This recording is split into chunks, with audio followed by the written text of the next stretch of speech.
Hey everybody, I decided to go ahead and record an actual video that I can go across platforms with because last night I decided to go Facebook Live.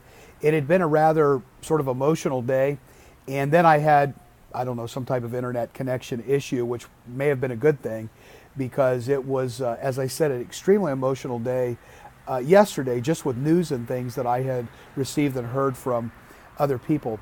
I've just come off of an interesting week, and interesting actually beginning. We're only in the middle of the week. It kind of started with me doing a funeral for a young woman who was pregnant that tragically lost her life in a car accident.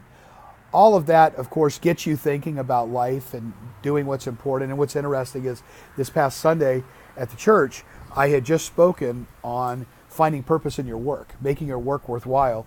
By the way, if you want to hear that message, you can find it, and you can go to SoundCloud.com, search for the Bob Sands podcast. You could also go on iTunes and you could go there and actually subscribe to the podcast, and you can find that particular message, because I think it's important, not because I did it, but because I talk to so many people that are where I'm at in life at my age, and who I don't consider myself old, but who are now trying to figure out, what is my legacy going to be? And legacy is really the most important thing that you can think about. And the question is, what is legacy going to be? What is legacy going to be with work and with life? One of the things I think that happens is there's that quote that says most men live lives of quiet desperation, and I'm paraphrasing that. But what that means is there's so many people that are out there doing things that don't matter, or not doing what they want to do, what they're not gifted to do, and they're just kind of going through the motions. And suddenly they find out that they've got cancer, or there's an accident and one of their family members loses their life, or something else happens, and everything comes to a screeching halt. And what happens when that takes place is there becomes this laser-like focus on what's really suddenly important. As I said, I've been talking at the church, and that was what part of this last message was, on living without regrets, because I've talked to so many people who have regrets in life. And there's a few regrets that people will have, but the idea is to help us learn to live without these regrets. And if anybody understands it, I do, because of the amount of funerals that I've done as a pastor and being out there watching people who are grieving and who are hurting.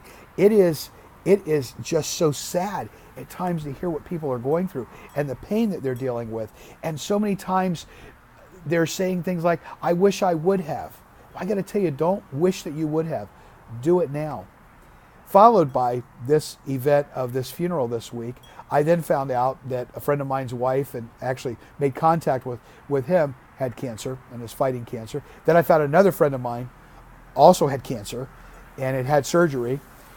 And then I got a text from one of my best friends, who's a pastor on the west coast of Florida, who wound up coming back from vacation and had a stroke. Fortunately, he's doing much better, but it gave me great pause to think about, what do we do, man? What are we doing with this thing called life? I've lived my life as a pastor over all of these years, talking to people about getting their eternity in order, their eternal house in order, but I think sometimes maybe we as clergy haven't focused on getting this house in order.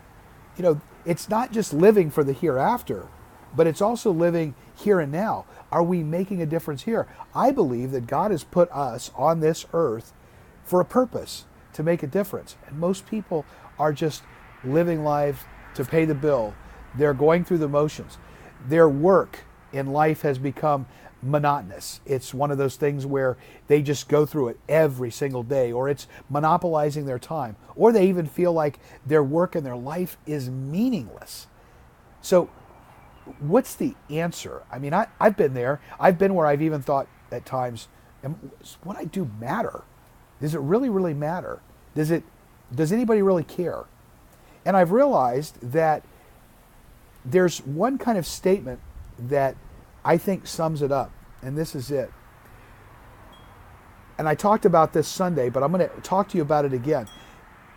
It's a statement that I came up with. I say I came up with it. By the way, if it belongs to somebody else, take credit for it, and I'll come back and give you credit for it, because sometimes we think we've come up with something clever and we've heard it from somewhere else. But here's what it is. If you want to make a difference with your life, with your work and your family, here's the statement. Apply your why. Apply your why. What that means is know why you're doing what you're doing. I heard Tony Robbins say one time that, if we had to come up with $1 million next week, and Tony said, hey, or I said, hey, you got to come up with $1 million by next Sunday, you'd look at me and go, well, you're nuts. There's no way I can come up with $1 million. But if somebody was holding one of your children and said, I'm going to take your child's life unless you get $1 million to me by next week, there's a good chance that you would come up with $1 million. I know there's a good chance I would. I'd figure it out. And there's a reason for that, because that reason is the reason. The why is so big, the purpose is so big that I would figure out the how.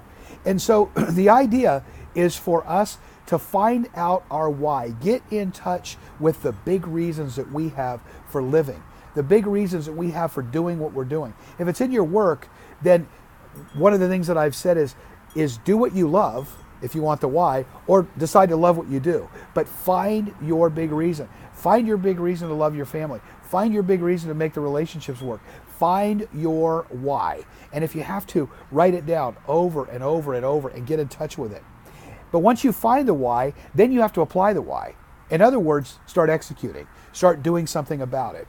If you're out there and let's say that you say that you want to be a speaker, well, start speaking. You may not make any money in the beginning, but Rotary clubs are looking for speakers. They don't want you to sell stuff, but Rotary clubs and Kiwanis clubs, all of these people need speakers. Get out there and start speaking. Get out there and start doing it. If you know your why, then apply. Apply your why. See, here's the thing. The next 5 years, the next 20 years, the next 10 years, however long God gives you and me on this planet, they're going to pass us by anyway. They're going to happen. Trust me, with a lot of my years, about half of my years behind me, half of my adult years behind me, I have to tell you that looking at the ones that are in front of me, I think to myself now, man, that passed fast. And it happened, I can sit there and complain about it and say, well, the next year I'm really going to focus. That year's going to pass, folks. So the idea is apply your why. Figure out the why, and then say, all right, what do I got to do to start working on this? And don't wait to get it perfect. Progress over perfection. Don't worry about the process and all of that. Start making progress. Figure it out as you go. It's like learning to walk. You walk, you fall, you figure out what you did wrong, you get back up again. Because I got to tell you that you don't want to get to your life. You don't want to get to the end of your life and be sitting there saying, man, I wish I would have. Don't wish you would have. Do it now. God has given you an incredible opportunity to reach this world, to make a difference in this world, to leave a mark in this world, to use your unique gifts and talents and abilities to make a difference in the lives of other people. And it doesn't matter what it is that you're doing, you have an opportunity to touch and to reach people. So if there's anything I could say to you as I'm looking in the context of so many who are dealing with cancer and strokes and death and all of the things, looking through that particular scope, I have to tell you, the best thing you can do is apply your why. Find your why for living, and don't start tomorrow. Start today, because none of us know how much time we have. See you soon.